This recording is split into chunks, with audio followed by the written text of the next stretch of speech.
A lei do grande impulso. O impulso é o melhor amigo de um líder. Você tem toda a paixão, as ferramentas e as pessoas de que precisa para realizar uma grande visão. Mas não consegue fazer sua organização se mover e seguir na direção certa? Então onde está o líder em você? Se você não conseguir fazer as coisas andarem, não terá sucesso. Do que você precisa nessas circunstâncias? Você precisa dar atenção à lei do grande impulso e conseguir o poder do melhor amigo do líder. O impulso. Se já houve alguém com talento e visão, foi Ed Catmull. Quando garoto, ele cresceu com o desejo de ser animador e cineasta. Mas quando entrou na faculdade, fez uma descoberta. Não era bom o bastante. Imediatamente, voltou-se para a física e para a ciência da computação, conseguindo nos 4 anos seguintes um bacharelado nessas duas áreas. Após trabalhar para a Boeing alguns anos, decidiu voltar a estudar e ingressou em um novo campo das ciências da computação, computação gráfica. Ali, descobriu que conseguia desenhar com a ajuda do computador. Isso fez com que voltasse a sonhar e fazer filmes. Antes mesmo de conseguir seu doutorado, em 1974, Catmull já desenvolvia programas inovadores e procurava oportunidades para fazer filmes produzidos por computador. Em 1979, o cineasta George Lucas contratou Catmull para comandar a divisão de computação gráfica da Lucasfilm Limitada. Durante os 7 anos seguintes, ele contratou alguns dos melhores técnicos do país e atraiu outros talentos como John Lasseter, que trabalhava na Disney. O grupo de Catmull fez uma revolução tecnológica e produziu trabalhos incríveis, como a sequência inicial de Jornada nas Estrelas 2, A Ira de Khan. Só que a divisão era cara demais para continuar funcionando. Catmull tentou convencer Lucas a permitir que ele fizesse filmes gerados por computador, mas a tecnologia ainda estava no início e era cara demais. Em vez disso, Lucas decidiu vender a divisão. Em 1986, ela foi comprada por Steve Jobs, que pagou $5 milhões e investiu outros 5 milhões na empresa. Ele a batizou de Pixar. Enquanto lutava para apresentar lucros, a Pixar começou a fazer curta-metragens para demonstrar as possibilidades da tecnologia. O primeiro foi Luxo Júnior, que mostrava 2 luminárias de mesa interagindo como pai e filho. Naqueles dias, após apresentar algum filme demonstrando animação por computador, os cineastas ouviam muitas perguntas técnicas dos especialistas do setor que assistiam ao filme, sobre os algoritmos que tinham escrito ou software empregado. Catmull e Lasseter souberam que tinham dado um importante passo à frente quando uma das perguntas feitas foi se a luminária maior era a mãe ou o pai. Foi quando eles souberam que tinham se conectado à plateia e conseguido contar uma história, não apenas apresentado uma nova tecnologia. Ouça as palavras de Lasseter. Nós não tínhamos dinheiro algum, não tínhamos computadores, nem pessoas, nem tempo para fazer os belos movimentos de câmera que vocês veem, os traços brilhantes e todas essas coisas. Simplesmente não tínhamos tempo. Simplesmente deixamos a câmera parada, sem cenário, mas isso fez com que a plateia se concentrasse no que é importante no filme, a história e os personagens. Assim, pela primeira vez, o filme estava divertindo as pessoas, porque era feito com animação por computador. Luxo Júnior era tão bom que foi indicado a um Oscar, mas Catmull e sua equipe ainda estavam muito distantes de realizar o sonho de um longa-metragem. O maior desafio da empresa na época era simplesmente sobreviver. A Pixar continuou a desenvolver tecnologia. A empresa também conseguiu reconhecimento e recebeu prêmios, inclusive seu primeiro Oscar em 1989. Para sobreviver, a equipe começou a fazer comerciais em animação computadorizada. Mas era difícil para a Pixar ganhar impulso. A empresa movia-se para frente, mas muito lentamente. Então, em 1991, por causa da credibilidade que a Pixar conseguira, ela deu uma importante virada. Os líderes acharam que a empresa estava pronta para dar seu grande passo. Criaram um especial de televisão de 1 hora de duração. Lasseter procurou a Disney, sua ex-empregadora, para testar a ideia. A reação o impressionou. A Disney ofereceu à Pixar um contrato para criar 3 longa-metragens com computação gráfica. A Disney financiaria e distribuiria os projetos. A Pixar os criaria e receberia um percentual dos lucros. Finalmente, a Pixar tinha a oportunidade de colocar em prática a visão de Catmull, mas a empresa ainda estava longe disso. Começaram a trabalhar no que seria Toy Story, mas a equipe tinha problemas com os personagens e a história. A Disney pressionou Lasseter a dar aos personagens contornos mais nítidos, mas eles não ficaram agradáveis à vista. Após 2 anos de trabalho, o chefe de animação da Disney disse que aquilo simplesmente não estava funcionando. Lasseter implorou a Disney para não desistir e dar a eles mais uma oportunidade de resolver as coisas. Ele se recorda de que convocaram todo mundo, viraram noites, refizeram todo o primeiro ato de Toy Story em 2 semanas. Quando apresentaram o resultado à Disney, eles ficaram impressionados. O trabalho em Toy Story continuou. A Pixar precisaria de 4 anos para concluir o filme. Enquanto isso, outros estúdios utilizavam tecnologias desenvolvidas por Catmull e sua equipe e produziam filmes como Jurassic Park e O Exterminador do Futuro 2. Catmull desabafou que aquilo tudo era muito frustrante, porque eles estavam ocupados com Toy Story, mas todo mundo recebia o crédito pelos outros filmes, quando tinham sido eles que tinham escrito o programa de computador utilizado nesses outros filmes. Embora o resto do mundo não percebesse, a Pixar começava a ganhar impulso. Isso ficou óbvio quando Toy Story estreou em novembro de 1995. Quando o contrato com a Disney for assinado 4 anos antes, o presidente da Pixar, Steve Jobs, estimara que se o primeiro filme fosse um pequeno sucesso, se conseguissem, digamos, uma bilheteria de 75 milhões de dólares, eles empatariam os custos. Se conseguissem 100 milhões, ganhariam dinheiro. Mas se fosse realmente um tremendo sucesso e faturasse uns 200 milhões de bilheteria, ganhariam bastante dinheiro e a Disney muito mais. Poucas pessoas teriam previsto que ele faturaria 192 milhões de dólares no mercado americano e mais 362 milhões em todo o mundo. Desde aquele momento, o impulso da Pixar ficou forte e continua a aumentar. A organização ganhou 17 Oscars e recebeu 42 patentes. E depois de Toy Story, a empresa produziu um sucesso após o outro. Vida de Inseto, Toy Story 2, Monstros S.A., Procurando Nemo, Os Incríveis e Carros. Em todo o mundo, esses filmes faturaram quase 4 bilhões de dólares. Ironicamente, enquanto a Pixar ganhava impulso, a Disney, a empresa que ajudara a produzir a revolução, perdia. A divisão de animação da Disney vivia tempos difíceis. Seu último filme de animação importante foi Lilo e Stitch, em 2002. E além desses, produzira 3 fracassos muito caros: Atlantis, Planeta do Tesouro e Nem que a Vaca Tussa. Como a Disney poderia recuperar impulso? Bob Iger, que se tornou presidente e superintendente da Disney em outubro de 2005, sabia como. Ele simplesmente comprou a Pixar. As pessoas que a Disney ajudara agora ajudariam a Disney. Catmull tornou-se presidente de animação da Disney e Lasseter foi nomeado executivo-chefe de criação. Como disse Catmull, se a Disney teve 2 grandes épocas de ouro, eles agora iriam produzir uma terceira. E que fim levou a Pixar? Ela continua a funcionar como antes, aos cuidados de Catmull e Lasseter. Quando você consegue um grande impulso, não quer que nada atrapalhe. Afinal, o impulso é o melhor amigo do líder. Por que eu falo que o impulso é o melhor amigo de um líder? Porque muitas vezes é a única coisa que faz a diferença entre perder e ganhar. Quando você não tem impulso, mesmo as tarefas mais simples parecem impossíveis. Pequenos problemas parecem obstáculos insuperáveis. O moral cai. O futuro parece negro. Uma organização sem impulso é como um trem parado. É difícil prosseguir, e até mesmo pequenos blocos de madeira nos trilhos podem impedir que ele vá para qualquer lugar. Por outro lado, quando você tem um impulso do seu lado, o futuro parece brilhante, os obstáculos parecem pequenos e os problemas parecem não ter consequências. Uma organização com impulso é como um trem que se move a 110 km por hora. Você pode colocar uma barreira de concreto armado nos trilhos e o trem passará por ela. Se você quer que a sua organização, departamento ou equipe tenham sucesso, precisa aprender a lei do impulso e aproveitá-la ao máximo em sua organização. Para isso, precisa aprender algumas verdades sobre o impulso. Verdade número 1. O impulso é o grande exagerador. A lei do grande impulso pode ser vista facilmente em ação nos esportes, porque as variações de impulso ocorrem em um período de poucas horas bem diante de nossos olhos. Quando uma equipe pega ritmo, todas as jogadas parecem funcionar, todos os chutes parecem ir a gol, a equipe parece não cometer erros.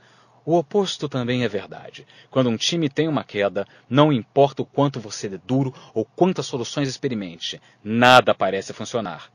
O impulso é como uma lente de aumento. Faz com que as coisas pareçam maiores do que realmente são. Por isso, a chamo de grande exagerador. E é um dos motivos pelos quais os líderes se esforçam tanto para controlar o impulso. Como o impulso tem grande impacto, os líderes tentam controlá-lo. Quer um exemplo? É só observar um jogo de basquete. Quando o time rival marca uma série de pontos sem que você reaja e o adversário começa a ganhar impulso, um bom técnico pede tempo. Por quê? Porque assim ele tenta interromper o impulso do outro time antes que ele se torne forte demais. Se ele não fizer isso, seu time provavelmente perderá o jogo. Qual foi a última vez em que você viu um time prestes a ganhar um campeonato se queixar de contusões? Ou questionar a capacidade da equipe? Ou repensar inteiramente a estratégia? Isso não acontece. Porque ninguém fica contundido ou porque tudo é perfeito? Não. Porque o sucesso é exagerado pelo impulso. Quando você tem impulso, não se preocupa com pequenos problemas. E muitos dos maiores deles parecem se resolver sozinhos. Verdade número 2. O impulso faz os líderes parecerem melhores que são. Quando os líderes têm o impulso do lado deles, as pessoas pensam que eles são gênios. Parecem não ter falhas. Elas se esquecem dos erros que os líderes cometeram. O impulso muda a visão que todos têm dos líderes. As pessoas gostam de se associar a vencedores. Líderes jovens, muitas vezes, recebem menos crédito do que merecem. Com frequência, encorajo jovens líderes a não desanimar. Quando os líderes são novos em sua carreira, ainda não têm impulso, e os outros muitas vezes não dão a eles crédito algum. Líderes experientes acham que os mais novos não sabem de nada. Uma das razões pelas quais John Lasseter foi demitido da Disney era que ele tinha muitas ideias, e os executivos da Disney, que foram animadores subordinados aos melhores cineastas, queriam que ele soubesse qual era o seu lugar. Lasseter lembra-se de um executivo que mandou ele calar a boca e se ater ao trabalho durante pelo menos uns 20 anos. Depois disso, talvez ele o escutasse. Mas Lasseter sabia que ele era bom no que fazia. Assim que um líder leva sua organização a alcançar algum sucesso e sua carreira ganha impulso, as pessoas dão a ele mais crédito do que ele merece. Por quê? Por causa da lei do grande impulso. O impulso exagera o sucesso do líder e faz com que ele pareça melhor do que realmente é. Pode não parecer justo, mas é exatamente assim que funciona. Durante muitos anos, tentei agregar valor às pessoas. Após escrever 50 livros e dar centenas de aulas sobre liderança e sucesso, ganhei muito impulso. Tudo que faço para agregar valor às pessoas parece se somar de forma positiva. Costumo dizer que quando comecei minha carreira, não era tão ruim quanto as pessoas pensavam. Hoje, não sou tão bom quanto o crédito que as pessoas me dão. Qual é a diferença? Impulso. Verdade número 3. O impulso ajuda os seguidores a ter um desempenho melhor do que poderiam. Quando a liderança é forte e há impulso em uma organização, as pessoas são motivadas e inspiradas a ter um desempenho do mais alto nível. Elas se tornam eficientes além de suas esperanças e expectativas. Você se lembra da equipe de hóquei olímpica americana de 1980? O time era bom, mas não bom o suficiente para conquistar a medalha de ouro. E eles levaram a medalha. Por quê? Porque no caminho para o jogo final, eles ganharam jogo após jogo contra times muito bons. Eles ganharam tanto impulso que tiveram um desempenho superior ao de todas as expectativas. E após terem derrotado os russos, nada poderia impedi-los de voltar para casa com a medalha de ouro. O mesmo vale para as empresas e para as organizações voluntárias. Quando uma organização tem grande impulso, todos os participantes são mais bem-sucedidos que seriam de outra forma. Como é que eu sei que isso é verdade? Observe ao seu redor. Quantas vezes você já viu líderes, particularmente os de nível intermediário, extremamente bem-sucedidos em uma organização de muito impulso, passarem a ter um desempenho apenas mediano quando deixam aquela organização? É a lei do grande impulso em ação, porque mesmo pessoas medianas podem ter desempenho acima da média em uma organização com um grande impulso. Verdade número 4. É mais fácil administrar o impulso que iniciá-lo. Você já fez esqui aquático? Se já praticou esse esporte, você sabe que é mais difícil ficar em pé sobre a água do que fazer manobras depois que se levantou. Pense na primeira vez em que você esquiou. Antes de se levantar, você foi puxado pelo barco e provavelmente pensou que seus braços seriam arrancados enquanto a água batia em seu peito e em seu rosto. Por um instante, pode ter acreditado que não conseguiria mais segurar a corda. Mas depois, a força da água arrastou seus esquis para a superfície e você ganhou o impulso. Nesse momento, você era capaz de fazer uma curva apenas deslocando o peso de um pé para o outro. E é assim que o impulso de liderança funciona. Começar é uma luta, mas assim que você se move para frente, realmente consegue começar a fazer algumas coisas muito impressionantes. Verdade número 5. O impulso é o mais poderoso agente de mudança. A história da Pixar é um exemplo clássico do poder do impulso. O impulso transformou em uma potência uma empresa sem recursos e sem pessoal que lutava para sobreviver. Nos primeiros dias antes do impulso, a empresa pensou em se tornar fornecedora de hardware para empresas médicas para que pudessem estocar e acessar exames de ressonância magnética por computador. Se isso tivesse acontecido, a organização perderia seu pessoal mais talentoso e produtivo. Em vez disso, ela se transformou em uma organização que está ensinando a Disney, a mãe dos filmes de animação, a recuperar a glória perdida. Praticamente qualquer tipo de mudança é possível em uma organização caso se tenha um impulso suficiente. As pessoas gostam de se juntar ao time vencedor. Os seguidores confiam nos líderes com histórico de sucesso. Eles aceitam mudanças propostas pelas pessoas que já os levaram à vitória. O impulso coloca a vitória ao alcance das mãos. Verdade número 6. O impulso é responsabilidade do líder. É preciso um líder para gerar impulso. Os seguidores podem captar isso. Bons administradores conseguem usá-lo em seu benefício assim que ele surge. Todos podem desfrutar dos benefícios que ele produz. Mas para gerar impulso, é necessário alguém que tenha visão e que possa montar uma boa equipe e motivar os outros.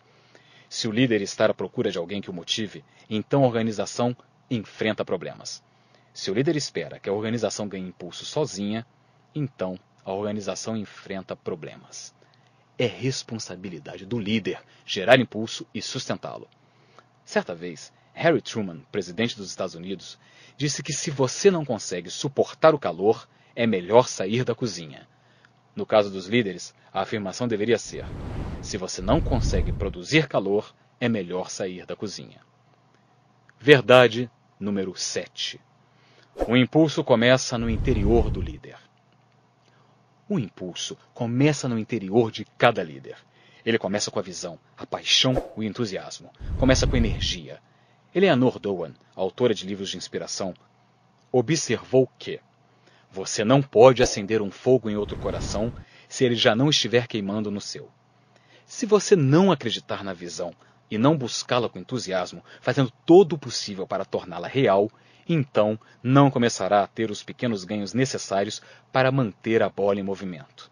No entanto, se você transmite entusiasmo para seu pessoal todos os dias, atrai para sua equipe, seu departamento ou sua organização pessoas que pensam da mesma forma e as motiva a conseguir. Você começará a ver uma evolução. Quando fizer isso, começará a gerar impulso.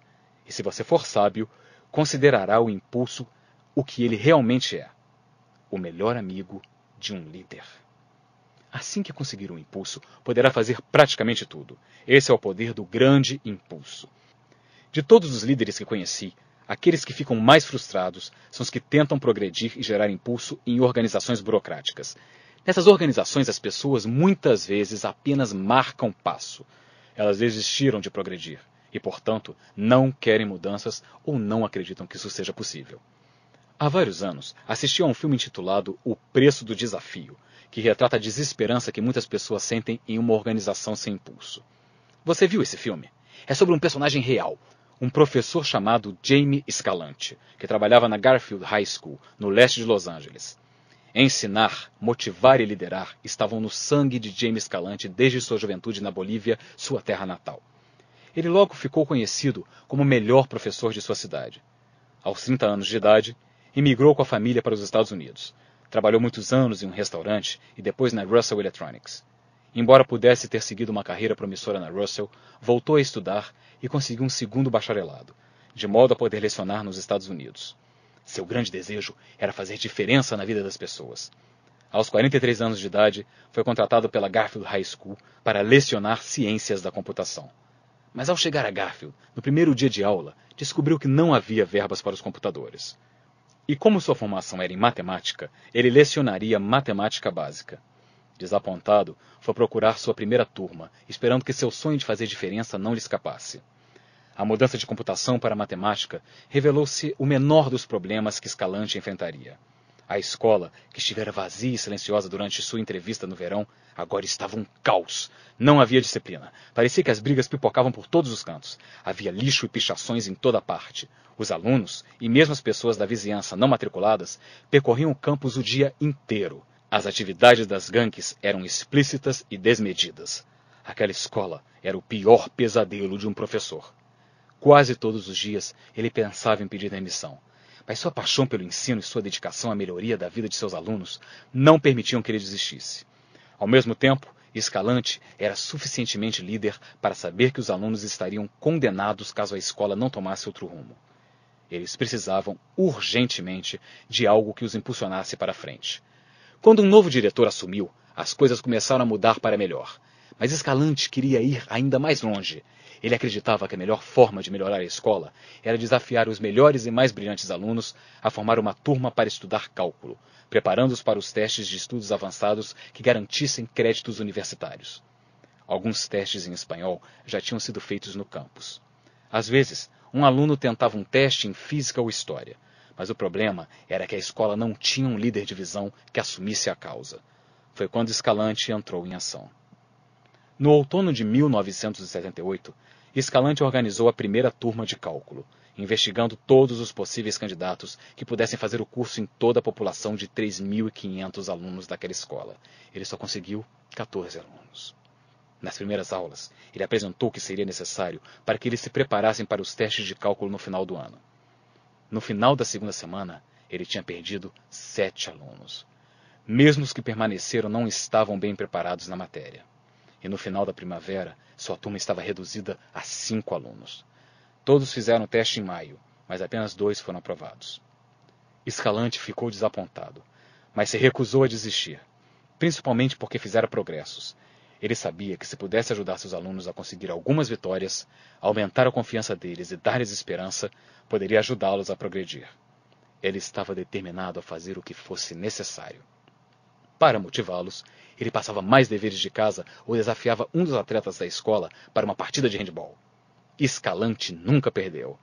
Se eles precisavam de encorajamento, levava-os ao McDonald's como recompensa.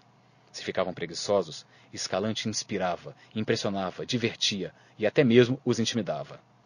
E o tempo todo ele moldou o trabalho árduo, dedicação à excelência e o que ele chamava de gana de vencer, seu desejo impetuoso.